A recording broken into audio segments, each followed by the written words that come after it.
Le temps est déjà venu de vous présenter le top 5 du mois de février. Bien, sans surprise, c'est le tout nouveau Hitster, la version rock qui a été en première position.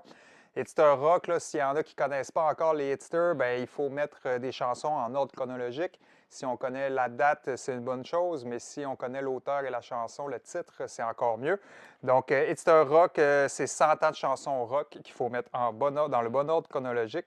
Et c'est ce qui était en première position ce mois-ci. En deuxième position, nous avons Rebirth pour 2 à 4 joueurs à partir de 10 ans pour des parties de 60 minutes. Ça peut même être un peu moins.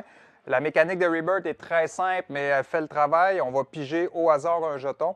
Et selon s'il s'agit d'une énergie ou d'agriculture, on va devoir les placer à des endroits stratégiques pour marquer le plus de points, faire des châteaux ainsi que des cathédrales et accumuler le plus de points, réaliser des objectifs avant notre adversaire. Donc, en deuxième position, c'est Rebirth, très simple, mais très efficace. En troisième position, nous avons The One. The One, c'est lui aussi un jeu assez court, une quarantaine de minutes, 2 à 4 joueurs à partir de 10 ans également. Certaines similitudes peuvent ressembler un peu à Acropolis ou des jeux de placement de tuiles, mais on va devoir choisir nos cartes en fonction des territoires qu'on veut occuper, marquer le plus de points, réaliser nos objectifs. Donc, The One, sorti au courant du mois de février, était très populaire. Ça lui a permis d'être en troisième position dans notre top 5. En quatrième position, nous avons Zenith. Zenith, le mois dernier également, était dans le top 5.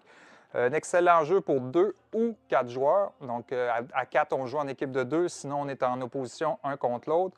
Zenith, c'est un jeu vraiment intéressant avec une mécanique assez originale également. On va utiliser nos agents, mais en fait, ce sont nos cartes qu'on va devoir placer selon leur couleur à certains endroits pour essayer d'attirer vers nous les planètes. Pour gagner, on va devoir capturer un certain nombre de planètes, soit identiques, soit différentes.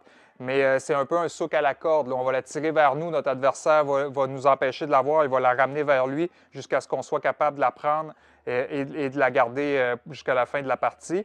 On a également des technologies qui vont pouvoir nous aider. Donc, c'est une mécanique très originale pour 2 joueurs. Je ne l'ai pas essayé à 4 joueurs, mais il semblerait qu'il est très bien aussi en équipe. Donc, c'est la quatrième position, Zenith. En cinquième position, le dernier, mais non le moindre, il vient de gagner le jeu de l'année à l'As d'or en Europe.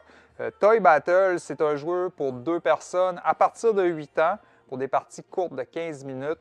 Mais un enfant qui est habitué de jouer, un enfant de 6 ans va être capable de maîtriser le jeu.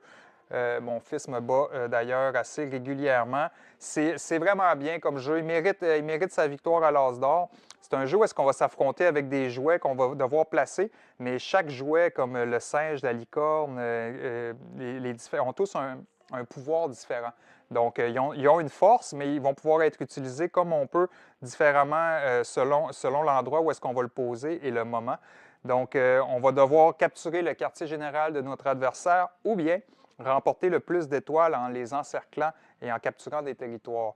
Donc, c'est très simple, mais ça devient rapidement un jeu d'échecs et de confrontation pour 2 personnes. Donc, en cinquième position, c'est Toy Battle qui complète notre top 5.